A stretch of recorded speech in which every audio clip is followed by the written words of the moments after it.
14 de dezembro e nós temos aula de Língua Portuguesa e História. E nós vamos conhecer uma história, o sonho do Papai Noel. Mas antes, vou fazer uma leitura para vocês, uma poesia de Ricardo Azevedo, do livro 19 Poemas Desengonçados. Então, vamos ler o poema que diz: Saudade, amor e felicidade. Anda assim quem tem saudade, não sabe se chora ou dança. É que a saudade é mistura da tristeza com a esperança. Vive no mundo da lua a pessoa apaixonada. Passa rindo pela rua, olha tudo e não vê nada. É melhor o tempo todo no mato, campo ou cidade. É gostoso o tempo inteiro e chama felicidade. Bem legal. Existem várias poesias aqui dentro. Bem interessante. Mas agora vamos voltar para a nossa aula. Então eu vou apresentar para vocês um conto, uma história, um conto, que é o sonho do Papai Noel. Você tem escrito aí na apostila, mas eu vou mostrar para vocês em forma de vídeo, para que vocês vejam como é lindo esse conto. Então acompanhem comigo. Então, o sonho do Papai Noel. Então, vocês têm aqui o texto, né, o conto escrito para que vocês leiam, porque depois vocês terão atividades para responder com relação a esse conto. Mas eu vou trazer ele exatamente como está escrito em forma de vídeo. Então, preste bastante atenção. Até se você quiser, depois na hora de fazer a atividade, assistir o vídeo novamente, pode assistir. Mas você vai usar a escrita ali, né? O texto escrito. Então, acompanhe agora comigo o sonho do Papai Noel. A história de hoje é O Sonho do Papai Noel. Certa noite, enquanto dormia, Papai Noel teve um bonito sonho. Era véspera de Natal e todos estavam muito felizes. Todos tinham uma família e uma casa com a mesa pronta para a ceia de Natal, onde não faltava comida farta e deliciosa. Não havia pobreza, nem ódio, nem guerras. Todos eram amigos. As pessoas que se encontravam nas ruas cantarolavam alegremente músicas de Natal, enquanto levavam os últimos presentes para colocar debaixo do pinheiro. E o Papai Noel não conseguia deixar de sorrir de tanta felicidade. Quando o Papai Noel acordou e percebeu que tudo não passava de um sonho, ele ficou muito triste. Afinal, nem todas as pessoas eram felizes. Vendo aquela situação, Papai Noel declarou em voz alta: Eu irei continuar a ajudar as crianças e os adultos a terem um Natal realmente feliz. Vou preparar as minhas renas e encher o meu trenó de presentes. Assim, pelo menos uma vez por ano, haverá alegria no coração de todas as pessoas. Ho, ho, ho! Quando viu o sorriso das crianças e dos pais ao verem os presentes, Papai Noel decidiu manter essa tradição e continua assim, ano após ano, a cumprir sua tarefa, até que um dia possa ver o seu lindo sonho totalmente concretizado. E agora, crianças que vocês assistiram o vídeo, vocês podem ler o texto e aí vão responder essas questões. Primeira, número 1. O Papai Noel teve um sonho. Quando se passa o sonho do Papai Noel? Foi no dia do Natal? Foi no dia de Ação de Graças? Foi na véspera de Natal ou no inverno? Que dia que é? Está lá no texto. Procure lá que você acha. 2. Assinale as alternativas corretas referente ao sonho do Papai Noel. Então você vai marcar um X nas que estão corretas. Todos estavam tristes, pois estavam sozinhos no sonho dele? Durante o sonho, não quando ele acordou. Todos estavam felizes porque ninguém estava sozinho? O Papai Noel não conseguia deixar de sorrir de tanta tristeza? Alguém sorri com tristeza? O Papai Noel não conseguia deixar de sorrir de tanta felicidade? Então ali você vai marcar as que estão corretas, faz um X, tá? E as erradas não marca nada. O Papai Noel tem uma decepção, né? Qual foi a decepção dele? Ele teve uma decepção, algo que incomodou, que deixou ele triste. foi essa decepção? Foi enquanto ele estava no sonho? Foi quando ele acordou? O que ele percebeu? Alguma coisa deixou ele triste. 4. Por que o Papai Noel acha que apenas algumas pessoas são felizes? O que na opinião do Papai Noel, desse texto aí, mostra que algumas pessoas são felizes, só algumas? 5. Querendo resolver a situação, o Papai Noel faz uma declaração. Qual foi? Terei de ajudar as crianças e os adultos a jamais terem um Natal realmente feliz. Terei de parar de ajudar as crianças e os adultos a terem um Natal realmente feliz. Terei de continuar a ajudar as crianças e os adultos a não terem um Natal realmente feliz. Terei de continuar a ajudar as crianças e os adultos a terem um Natal realmente feliz. Só uma dessas está certa, a declaração dele. Presta atenção que ali tem uma ou outra palavrinha que altera a frase, o sentido, né, dela. Qual foi a tradição que o Papai Noel resolveu manter? Então ele começa a manter uma tradição. Qual? 7. Qual o sonho que o Papai Noel quer ver concretizado?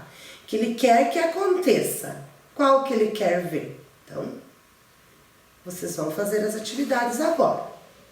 Então, leiam o texto novamente e vão lendo e resolvendo. Primeiro leia ele inteiro, aí você vai ler a pergunta e vai lendo novamente. Geralmente eu deixo na mesma ordem, então eu não faço muita bagunça. Então é fácil, só ir lendo e resolvendo. Bem fácil. Vamos para a nossa próxima aula?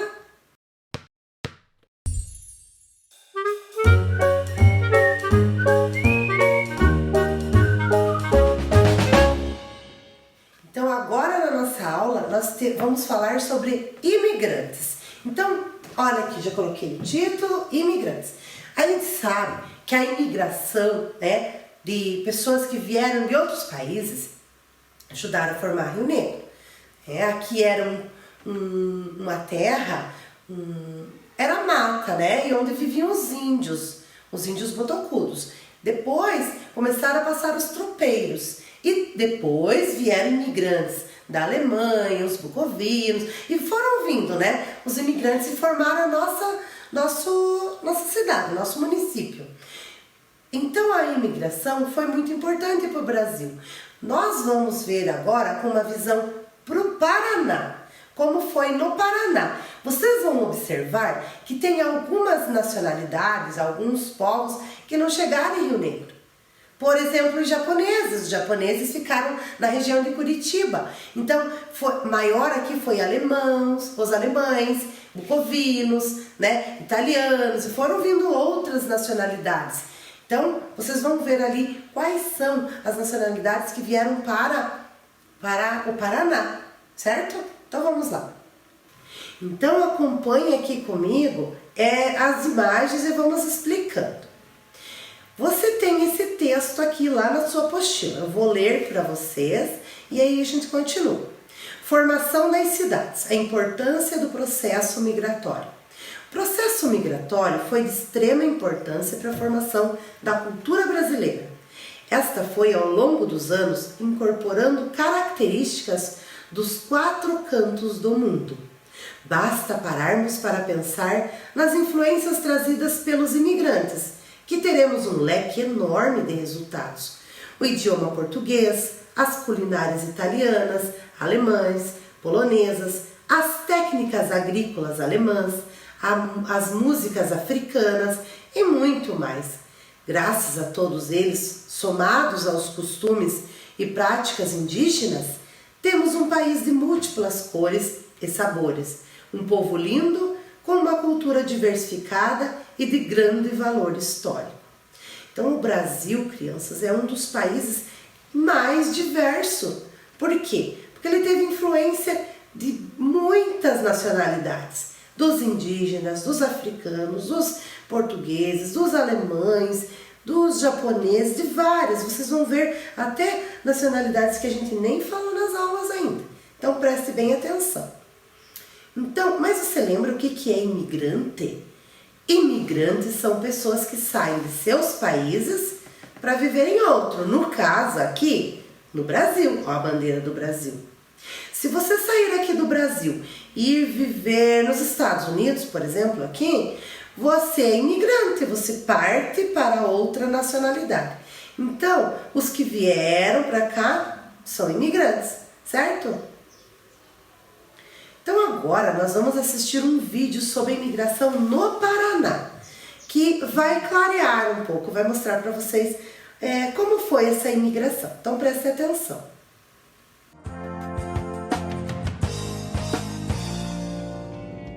A antiga população do Paraná no século XIX era de portugueses, espanhóis, escravos africanos, índios e mestiços. O Paraná era apenas uma província de pouco povoamento que pertencia a São Paulo. A primeira imigração a chegar foi a de alemães, no ano de 1829, na cidade de Rio Negro. Mas a vinda de europeus começou a crescer mesmo por volta dos anos 1870. Nesta época, o estado tinha apenas 126 mil habitantes. E a monarquia começou a incentivar a imigração. O movimento abolicionista contra a escravidão crescia e a preocupação era trazer mais mão de obra, principalmente para o trabalho no campo. Nesta mesma época, a Europa tinha poucas áreas disponíveis e muitas guerras. Os povos europeus procuravam terra, paz e melhores oportunidades. E o Brasil passou a ser visto como um país promissor por estes povos. Depois dos alemães vieram os italianos, franceses, suíços, poloneses e ucranianos. E a imigração deu um novo impulso para a economia do Sul. Os imigrantes também mudaram a paisagem do campo e das cidades paranaenses. As casas agora eram construídas no modelo europeu, com telhados muito inclinados contra o acúmulo de neve, que aqui era rara. E eles também mudaram os hábitos e costumes da população. Algumas imigrações foram maiores em números populacionais. Os alemães trouxeram a tradição do associativismo, que depois foi adotado pelas cooperativas, e se dedicaram às atividades comerciais, industriais, à agricultura e à construção. E foram muito importantes no crescimento do comércio da capital. Tem-se uma ideia muito equivocada de que o imigrante apenas veio como massa de manobra. A imigração europeia foi muito mais uma expatriação do que uma imigração, porque fazia-se uma propaganda dos países, sobretudo dos países da América, que era equivocada. Os imigrantes deram um novo desenho para a cidade. Esse novo desenho é constatado por Big Withers, um viajante inglês que esteve aqui em 1872. Ele diz que Curitiba está totalmente mudada porque ele sente a presença da arquitetura, sobretudo de influência alemã. A imigração espanhola começou no final do século XIX. Em grande parte, eles foram trabalhar com a produção de café no norte do estado e no comércio e produção de móveis. Os ucranianos chegaram ao Paraná no ano de 1895 e se concentraram em colônias ao redor de Curitiba. Outras colônias foram criadas no interior, principalmente no sul do estado. E hoje o Paraná tem a maior colônia ucraniana do Brasil. Os japoneses chegaram ao Paraná a partir de 1915, na capital e norte do estado, principalmente nas regiões de Maringá, Londrina e Açaí, e dedicaram-se à agricultura e ao comércio. Os sírios e libaneses chegaram no início do século passado a Paranaguá e depois se espalharam pelo estado. Tradicionalmente, eles trabalhavam com o comércio e, por isso, preferiram as áreas centrais das cidades. Os primeiros holandeses chegaram em 1909, na região de Irati, no sul do Paraná. Os outros foram para a região dos Campos Gerais, onde fundaram cooperativas de laticínios nas regiões de Carambeí e Castrolanda e se destacaram pela alta qualidade e pela grande produção de leite e derivados. Além dos imigrantes, o Paraná teve uma grande contribuição dos índios e escravos. As antigas tribos indígenas paranaenses criaram os primeiros caminhos que permitiram a entrada dos portugueses. E os escravos chegaram a ser 40% do total da população do estado no século XIX e deram uma grande contribuição no trabalho de construção das cidades, das estradas e no campo. Com tantos povos e culturas diferentes, o desenvolvimento se tornou acelerado. Hoje, o Paraná é um dos estados com a maior variedade de povos do Brasil. No total, foram imigrantes de 28 etnias, que trabalharam muito e construíram um dos estados mais desenvolvidos e produtivos do Brasil. Então, o povo brasileiro ele é formado por muitas culturas, muitas pessoas. Então, formou esse país lindo. Então agora nós temos aqui que falar sobre as influências culturais no Brasil. Então no Brasil nós tivemos diversas influências e deixou nosso país com uma cultura rica e diversificada. As primeiras influências que tivemos foram dos índios, portugueses e africanos. Olha, aqui os índios, os portugueses e os africanos, cada um com sua cultura, com seus conhecimentos e deixar esse país rico. Então vamos falar sobre os índios. Os índios, eles foram os primeiros habitantes, né, no Brasil. E eles têm muitas tradições que nós mantivemos, que o povo brasileiro foi mantendo. Vários alimentos que comemos são de origem indígena. Milho, o aipim ou a mandioca, o peixe. Então, se aprendeu com os índios a comer esses alimentos. As brincadeiras também. Essas brincadeiras nós aprendemos com eles. Olhem, cabo de guerra, brincadeira de roda, peteca. Interessante, hein? Muitos dos costumes fazem parte hoje da nossa rotina. O banho, descansar na rede, que é tão bom, não é? Os índios também estão presentes na nossa arte, nas cerâmicas e nas cestarias. Olhem, que interessante. E finalmente, várias palavras que nós falamos. Abacaxi, capim, jacarandá, Curitiba, urubu, açaí, Ipanema, lambari, amendoim e tatu e muitas outras. Agora nós vamos ver as influências que os portugueses trouxeram para nós. Então vamos lá. Portugueses. Os portugueses colonizaram o Brasil.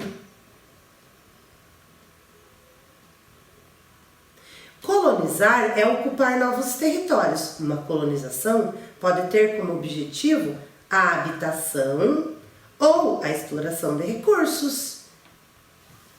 Olha uma imagem de uma tela da época em que os portugueses chegaram no nosso Brasil, no nosso país, em 1500. As maiores heranças portuguesas que nós recebemos foram a língua portuguesa, né?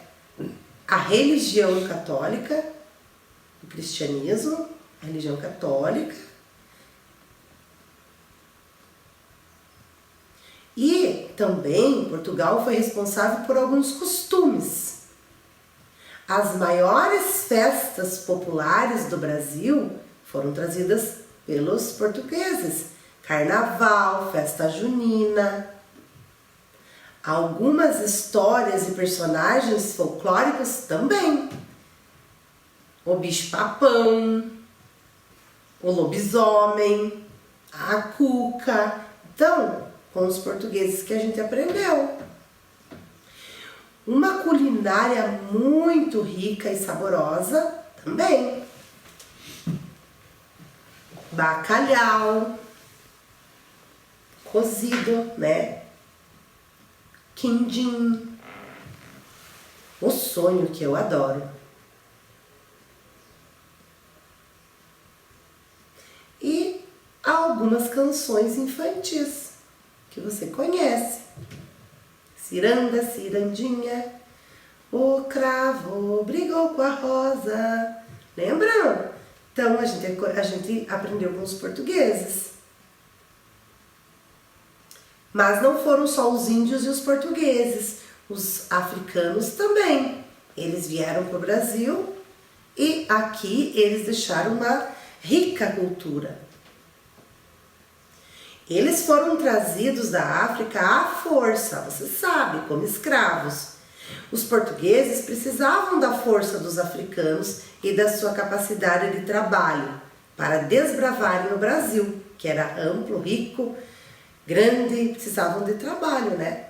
Sua cultura e alegria podem ser vistas em todo o Brasil. Verdade. Na música, por exemplo, no samba, no maxixe, no axé, maracatu, congada. Então, é cultura, faz parte do nosso país. Os instrumentos, berimbau, tamborim, vários. A capoeira surgiu como um grito de liberdade. Durante anos, foi considerado uma dança. Assim que chegaram os africanos, foram obrigados a seguir o catolicismo, religião imposta por Portugal.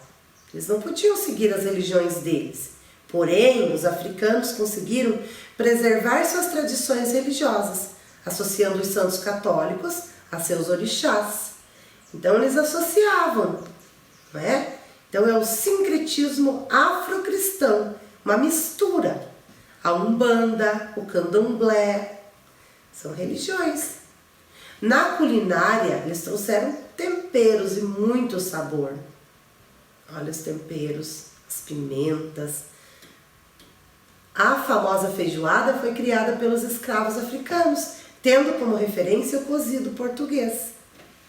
Finalmente, muitas palavras que usamos no nosso dia a dia. Babá, caçula, cafuné, farofa, fofoca, mingau, mochila, moleque, nenê, samba, vem dos africanos, é a herança africana. Então ela é muito forte, muito importante. Os três foram importantes: índios, portugueses e africanos. Agora você vai responder atividades. Então vamos lá.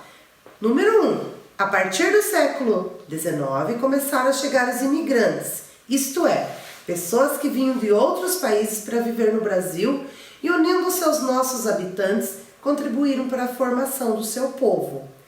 Qual povo? De que povo? Contribuíram para a formação de um povo, esse povo que veio de fora, unindo, com os que já viviam aqui. A formação do povo alemão, do povo brasileiro, do povo português ou do povo italiano? Marca um X. 2.